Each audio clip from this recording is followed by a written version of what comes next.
Let me ask you a question. If you had the inside track on the next big thing, how much do you think you could scrape together? What do you make? We sell virtual experiences. Walk a mile in the shoes of the less fortunate, and when you wake up, no matter what problems you have in your real life, feel that much better. Probably is a pretty big market for something like that. Like yourself.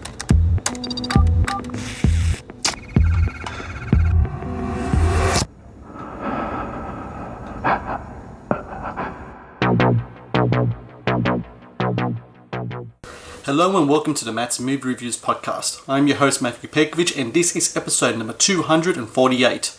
Out now on video on demand is Empathy Incorporated, a sci-fi noir that tells the story of an embattled investor that thinks he has landed the deal of the century when he invests in a groundbreaking virtual reality startup, only to become embroiled in a conspiracy involving identity and murder. Shot in stark black and white and featuring a terrifically paced and twist-filled story, Empathy Incorporated also asks many relevant questions regarding technology and privacy, making it both an illuminating and entertaining watch, just like great sci-fi should be. Joining me now to talk about Empathy Incorporated is the film's director, Yedidya Gorsetman. And Yedidya, I thank you very much for taking your time to talk to me today. Yeah, thank you so much for having me. So, you co-wrote this film with Mark Leidner, and this is the second film you guys did together. Jan was your previous film, and that was more like a kind of mockumentary style film that you did a few years back. How long after that did you guys come up with the concept or any type of initial, groundwork for what will become Empathy Incorporated? Well, Mark and I were really working on, I think after Jammed we had kind of been very focused on kind of what our lessons learned from the film, from the experience were, and we had a lot, but a lot of them came down to story, and just when we looked at Jammed, it was the moments that we were proudest of were when the story was working, and that was when it was most exciting, and we just saw an opportunity there to really kind of double down. So we became, I think, quite obsessed with narrative and having kind of stories that would, I think, on the one hand, would just grab audiences very quickly, and then on the other, would continue to pay off as the movie goes on. I think our experience, at least, was that there's just indie world is kind of full of different mix of experiments, but a kind of cliche that we had kind of continued to see was that there would be a movie with a kind of interesting concept, and it just kind of would fizzle out halfway through the film, and then there'd be kind of just these like down lull points where you're like, why am I watching this? But there's also there were kind of the greats that we kind of looked at, where we were watching a lot of Duplass brothers, where they would kind of take a concept, and it wasn't even necessarily a crazy concept, but I mean sometimes they really did, and those were when they had hit it perfectly. But sometimes they just knew the art of the structure so well that they would take something that was just it's just a movie about two people driving, but they knew how to structure that so well that by the end you were completely in it, and the stakes were so high, and yet it really was stuff that kind of was kitchen sink. I mean, so that kind of was those were kind of we're looking to, and kind of where we wanted to. We said, okay, in many ways, let's try to do that, and we think that that was really coming from Jam, and that was one of the big lessons learned. So I would say very quickly afterwards that became a priority in terms of how we were going to craft a story, and then we had just kind of wanted to work on something that also was going to carry a lot of meaning to us. I think we're both cynical. We both like to think about systems and how we kind of how people live our lives, and if it was an interesting concept that would give room to talk about maybe the state of technology, then that was really going to be something that we'd want to spend 3 years on, or 4 years on, because that's just how long it takes us to make movies. So that was kind of, those were the values that we were going into, and what we ultimately decided to do was we decided to not really spend a lot of time on the screenwriting, but really to spend a lot of time on the concepting, because that's where these kinds of big that's where these values were going to be established. They were going to be established very early on. So we got into a habit of every week we'd send each other ideas. We'd come up with, I think on Thursday nights for a while, we'd send each other, 3 or 4 ideas. Then we get on the phone, we say what we liked, what we didn't like. And over the course of a couple months, they start to get very sophisticated. And then we would have things that we just thought were interesting, but they weren't good ideas in terms of story, but they were interesting topics, and we dissect what was working, what wasn't. And eventually Mark had sent this idea for empathy, and it kind of touched on all the things that we were interested in, and it was very clear that this was the next project I wanted to work on. How soon or how clear during the process of this going back and forth between you and Mark did you realize that black and white was how you wanted to present your story? It was actually earlier than you might expect. We were in between Jammed and this. We were trying to write other. We were coming up with other ideas, and on a couple of occasions we decided to move forward and write the scripts. And one of those was kind of we had the idea. I was kind of a bigger project in many ways, or I should say it was actually not bigger, but in terms of how it would need to be executed, it would just require a much bigger budget. Mm-hmm. And that's part of one of the reasons it really didn't work out. It was just kind of too big for the story it was telling. But we had kind of played with black and white, and we had thought that there was a kind of irony in telling a modern story with black and white. So it was kind of just something that we had thought about, and then we tabled as kind of, that's kind of an interesting idea, taking a story today, but that's very much about today, but giving it this kind of sheen of some older time, and how just that little kind of just move makes you just, I don't know, it makes something feel allegorical. So when we were working on empathy, we kind of just brought it up again, like, hey, remember when we were thinking about this? And it seemed very ironic to have a technology story that's black and white, and yet it seemed very appropriate just because the story we were telling was kind of really fitting into this noir category. There are a lot of reveals. There are a lot of there's a seediness that exists that you're learning about throughout the story, and it's becoming more and more pervasive. So those kind of feelings that we were going after just felt very appropriate, and felt like they were really, again, setting us up to make this more of an allegory, and make the audience kind of constantly question, where am I, and what are they trying to tell me about this environment? The technology itself, that the fictional tech that's in your movie, the virtual reality concept part of it, really interesting. Essentially, it's a walk a mile in their shoes kind of experience that your characters are selling.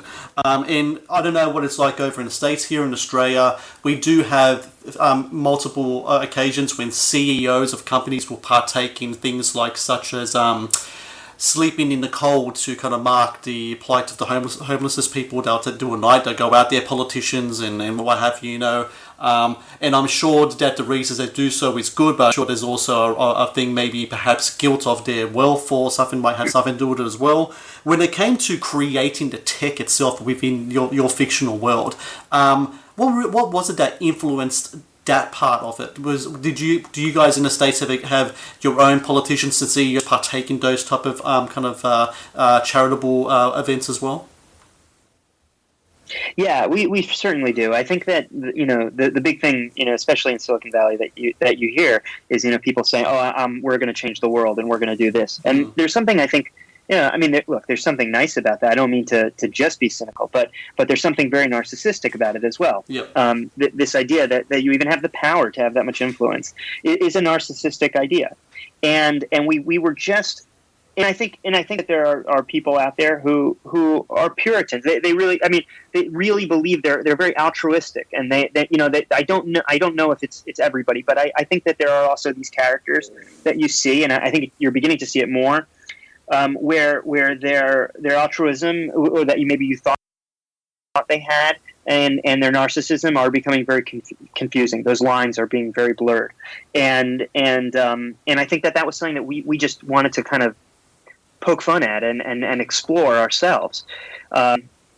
so number one, it seemed even even though the technology in the movie is kind of far out there, but it seemed reasonable. It seems like a something that a company would say, oh, we're going to change the world by letting people feel like what it's like to be somebody else.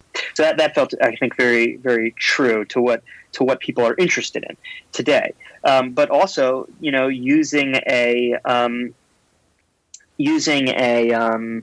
social good as a way of getting rich, was just something that we really wanted to push, and we just wanted to kind of, I think, point out that's kind of going on right now in just a cultural theme that I think is, I think on some level is kind of silly. So we were just we wanted to just play with that, and we think that it's something that I think it's something people definitely talk about it today, but I think it's something that's really fun to watch. It's an interesting thing to poke fun of, especially now, just with where some of the tech companies. I mean, as the real point, I think, is as these companies like Facebook or companies like Google who came out with such a strong agenda for doing social good, and then seeing kind of the backlash of where data is kind of going now, I think it's just an interesting thing to think about. And it's what got us excited about the idea in the first place. For me, sometimes it comes back to the thought of, it's one thing where you want to cut a check for a charity or something for $1 million. It's another thing when you want to hand over the check and take a picture and put on your Instagram feed. It kind of dilutes the process somewhat. Certainly. I'm curious. I've read in interviews how you come across to cast your characters. I'm just curious though, once you have cast them, and I'm going to word this next question very carefully so I'm not going in spoiler territory, and if I do, please let me know. Considering the organic way in which these characters are linked to each other, do you think, was there much in the way of rehearsal so your actors knew just a little bit about each other, so when it comes to certain scenes they can slip in and out of their roles much easier? Yeah, so there was kind of a lot of time in one thing that we had decided very early on was that this was our strategy. We weren't going to have we had some visual effects that we were doing. I mean, I don't think they're really noticeable. They're more covering things up just while we were shooting. But the real effect here was it going to need to be in performance, and so we knew that from the beginning, and so we prioritized that in kind of every way. We did that in the casting, like you were mentioning. But also in terms of prep, we had a couple weeks where we were able to bring the actors together and just kind of play and try different things out and just kind of get to know each other. And then also on set, in terms of just like doing rehearsals and stuff, we had the footage there where cast could kind of look at it. Okay. But then when they were on set together, they would play things. They would say, well, how would you say this? How would you do that? And that kind of just I think just opportunity to kind of hang out and just play around was what I think made it feel very natural, and kind of made it feel like, oh, this is just what's going on. You don't even question it when you're watching it. The film really delves into the issues about technology and privacy. I mean, over the last few years, we've really seen these issues come to light in a big way. You have Mark Zuckerberg in front of the American Senate answering questions, the whole Russia influence in the last election. When all these things are going on, you are framing your story. How much of that stuff is influencing what you're putting on page? Are things changing in regards to your story as these real world issues involving the same kind of subjects that you guys are touching on are happening right in front of your eyes? It's really funny because we had written this before, or we had finished the script before the results of the election. And in 2016, and we had just known about these things. We had known about. I mean, privacy has been a conversation for a long time, right? But we had just, they were more at that point at least theoretical. I don't think there was yet a really big thing. There was a leak here, there was a leak there, but there wasn't something that was so invasive, or at least that really crystallized for everyone the power of the data. And and to the amount. I mean, certainly with Cambridge Analytica coming out, that even crystallized it even more. So it was really actually an exciting thing to see, just kind of how are kind of playing with it. I mean, exciting in the sense of relating to our movie, but how these ideas were really coming to effect. I mean, it wasn't necessarily how we kind of predicted, I guess, but or how our story portrayed it, but it was making this a bigger conversation, and it was just interesting to see, how is this going to work with our film. So I guess what I'm really saying is we can't take credit for it in terms of like seeing this and then our story being a result of that, because we really were already in the middle of this project. But I think that I actually think that this has kind of been an age-old tech allegory in terms of technology, of where new technology comes out and you immediately worry about how it's going to how it's going to negatively affect you and how it's going to take away freedoms. And like Frankenstein is a good example of that. But I think what's just interesting about what happened is that, and our story is basically that. I mean, our story is new technology comes out, and then you find out that it's extremely invasive, and what do you do now? But I think that the news, what's going on in the news, is really just making it more clear with how the stuff that people have built is already doing that in a very real way. So I think, if anything, it's just becoming more a part of the conversation. The film has gotten really great reviews, really great word of mouth. I've been trying my best to kind of just spread the word as well, which is why I really wanted to talk to you today about the film. Comparing how things were after The Jam going into Empathy Incorporated, where do you see you and yourself, Mark, now career-wise, launching from this project to a next one? I mean, are you getting really good traction behind you where the idea of a next project will make things easier? Is the idea of getting lots of good reviews and great word of mouth, does that make things in regards to a business standpoint? Would you think in the future, for future projects, will make it easier to get distribution, etc.? I mean, what's the wave been like over the last month or so? I'm not sure we've seen a difference yet. I mean, I think making movies is very hard. I think you have to convince a lot of people to support you and to work with you and to put risk, and just to risk parts. I mean, everyone's really taking a big risk, especially on these lower budget movies. Investors are obviously taking a huge risk. It's a very high risk investment. Actors are taking a big risk. They're taking a lot of time out of their year, and these are working actors to make this project, which they could be doing much higher paying work, and same with crew, and so everyone's kind of just taking a risk. I mean, they're making an investment too. They want to be part of something that they think is unique. But so I'm not sure. I mean, from our standpoint, I'm not sure. We'll see how things go out. I mean, in the last couple months, to be honest, we've been very focused on the release and just trying to support it in any way. We worked on the project for almost 4 years, but we worked full time on it for 3 years. So we're all kind of trying to just do the best we can in terms of getting it out there and make those 3 years as worth as much as, retroactively make it worth as much as we put into it. Our kind of strategy is to just continue to come with interesting stories that we think that we personally are going to be excited to tell, and using that just kind of as the test. That's the standard. If we think it's interesting, we think that other people will think it's interesting. And we have a couple things that we're working on. There's one thing in particular that I'm very excited about. It's similar in the same vein of Empathy, where it's really dealing with technology, and I think it has this kind of legs to be a commentary on some of the things that we're seeing now. But I think it's still a grind. I think we need to kind of write it and then see what kind of partners we get. There's kind of no guarantees yet. So for everyone out there, September 24 on Video On Demand, Empathy Incorporated. I'm going to say right now it's one of my favourite films I've seen so far this year. And look, I watch a lot of movie content.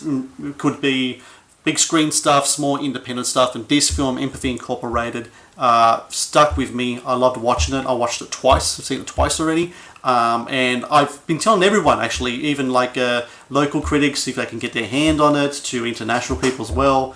watch this movie. And September 24, people are going to get a chance to do that on demand. Yedidya, I thank you very much for taking your time talking to me today. And look, congratulations to yourself and Mark. You guys put together a great film here. Great indie production with universal themes. And I think that's what great sci-fi is sometimes. It's the small packages, but it's got the big ideas behind it. And congratulations Thank you very much. Thank you.